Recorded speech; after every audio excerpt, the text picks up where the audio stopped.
दोस्तों ट्रंप का एक बार फिर एक शानदार यू टर्न हुआ है। आपको याद होगा 2 दिन पहले ट्रेजरी सेक्रेटरी स्कॉट बेसेंट ने कहा था कि रशियन ऑयल हम नहीं अलाउ करने वाले, इसको एक्सटेंशन नहीं मिलेगा। आज एक्सटेंशन दे दिया गया है। और इसके साथ यदि आप देखें तो कहीं ना कहीं ट्रंप का जो सैंक्शंस रिजीम है ये कमजोर होता हुआ दिख रहा है, क्योंकि कोई भी इसका पालन नहीं करने वाला था। आपको तब भी मैंने कहा था, जॉन मियरशाइमर साहब के लेंस से हमने देखा था कि कंट्रीज सर्वाइवल प्रेफर करते हैं, ना कि इस प्रकार के पॉलिसी को फॉलो करना जो कि उनके सर्वाइवल पे ही प्रॉब्लम्स क्रिएट करेगा। भारत भी टाइम एंड अगेन कह रहा है कि हमारी एनर्जी सिक्योरिटी 1.4 बिलियन पीपल के लिए बनी है और जैसा मार्केट कंडीशंस रहेगा उसी के अनुसार उसको हम बनाने वाले हैं। 1.4 billion people is at the core. यही सबसे इंपॉर्टेंट है कि इनको एनर्जी प्रोवाइड करवाना है। और इसके साथ हमने कह दिया था कि रशियन ऑयल छोड़िए साहब, अब एलएनजी भी हम लेंगे, लगा लीजिए सैंक्शन। और सिर्फ भारत नहीं दोस्तों, दुनिया की अन्य शक्तियां भी होड़ लगाई हुई हैं एनर्जी सप्लाईज को कैसे भी करके अपने देश तक पहुंचाने के लिए। और इसमें यूएस सैंक्शंस फेल होता हुआ देख रहा था, तो अब ट्रंप ने फेस सेवर किया है। काय हम एक्सटेंशन दे रहे हैं क्योंकि कोई उसका पालन करने वाला नहीं था। आप देख सकते हैं क्या शानदार यू टर्न है। यूएस ने रूल आउट कर दिया था एग्जेम्पशन, और अब वही यूएस कह रहा है, आप देख सकते हैं ट्रंप का ट्वीट नहीं है, office of foreign assets control US treasury department के अंदर जो आता है उसका ये प्रॉपर ऑर्डर आया है, जिसके द्वारा उन्होंने बड़े ही क्लियरली कह दिया है कि जो वेवर था रशियन ऑयल पे वो फर्दर एक्सटेंड किया जाता है।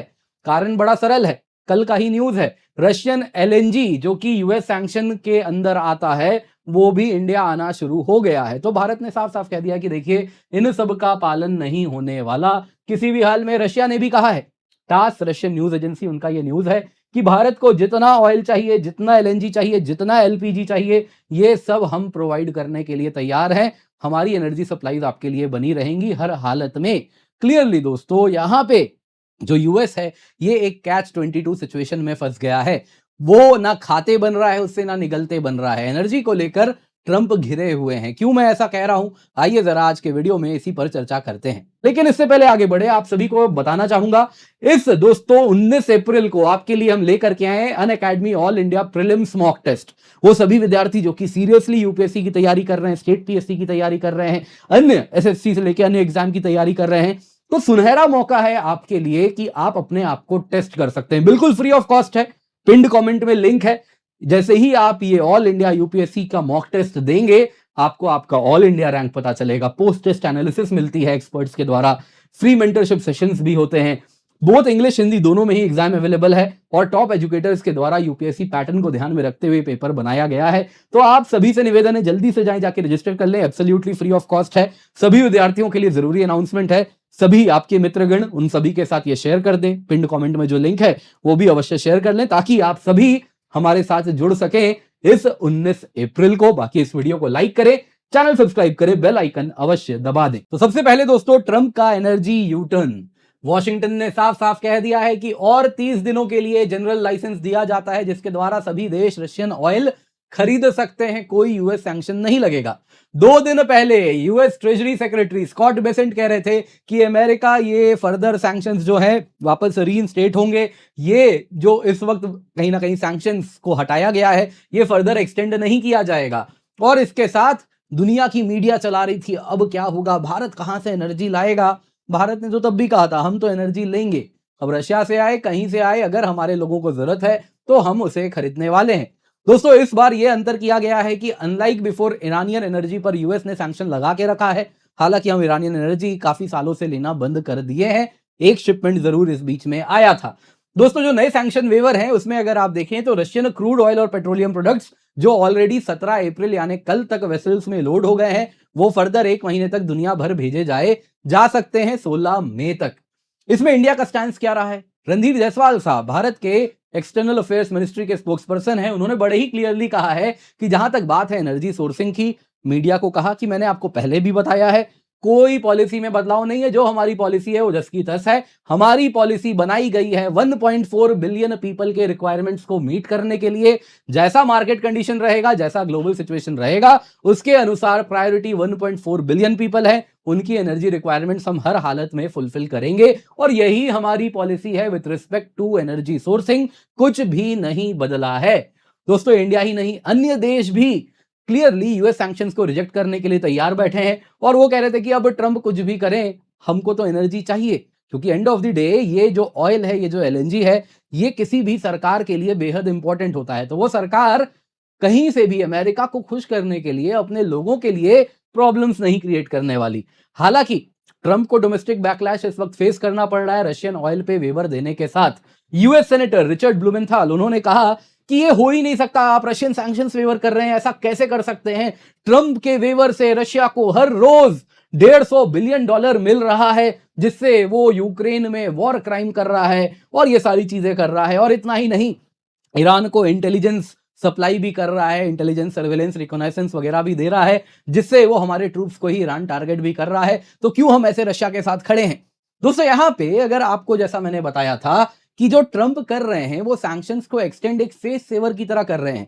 आपको याद होगा 2 दिन पहले भी मैंने कहा था, जब ये न्यूज आया था सैंक्शंस वेवर नहीं होगा, तब भी कहा था कि कोई इसका पालन नहीं करेगा। और हमने तब भी देखा था, एज इट इज मैं आपको स्लाइड दिखा रहा हूं, इसको मैं जल्दी से समराइज कर देता हूं। ये और अगला जो स्लाइड है, हमने परसों भी इस पर चर्चा की थी। अगर आपको डिटेल में देखना है तो आप उस वीडियो में जाके देख सकते हैं। बाकी मैंने तब भी कहा था कि जॉन मियरशाइमर साहब के ऑफेंसिव रियलिज्म लेंस से देखें, जिससे आजकल दुनिया चल रही है, तो गल्फ ऑयल यदि डिसरप्ट होता है, तो जैसा दिख रहा है गल्फ ऑयल पूरा का पूरा हॉर्मूज बंद है, बाकी जगह भी इंपैक्टेड होने वाला है। भले कहा जा रहा है हॉर्मूज ओपन हो गया है, लेकिन कल आपको बताया ये सब बस बोल वचन चल रहा है। प्रैक्टिकली एज इट इज चीजें चल रही हैं, पुश एंड पुल हो रहा है। तो एनर्जी एक सर्वाइवल टूल है, ये कोई पॉलिसी चॉइस नहीं है। जब किसी देश की सर्वाइवल एट स्टेक हो तो वो रूल्स का पालन नहीं करेंगे यूएस का। ऑयल दोस्तों एक कमोडिटी नहीं है। Economic survival, military capability, regime stability सभी उसी ऑयल पर निर्भर करती है। जब सिस्टम अंडर स्ट्रेस होता है, सबसे पहले रूल्स कोलैप्स होते हैं, सैंक्शंस अनएनफोर्सिएबल होते हैं एट स्केल।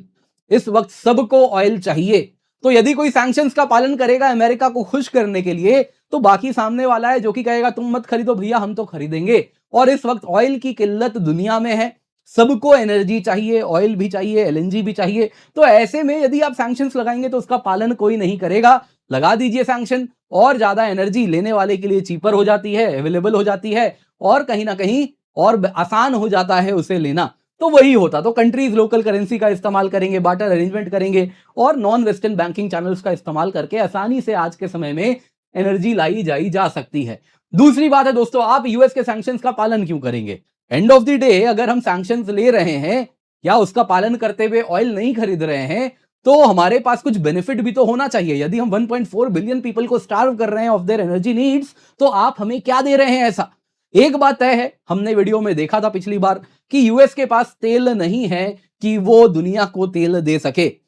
जैसा मैंने बताया वो 14 मिलियन बैरल प्रोड्यूस करता है, 20 मिलियन बैरल स्वयं कंज्यूम करता है, तो ऑयल उसके पास सरप्लस नहीं है कि वो दुनिया की नीड्स प्रोवाइड कर सके। तो यहां पे यूएस अगर तेल नहीं दे सकता, तो वो क्या इंसेंटिव दे रहा है कि हम आपके सैंक्शंस का पालन करें? इंसेंटिव तो कुछ दीजिए, क्या दीजिएगा? सिक्योरिटी गारंटी दीजिएगा?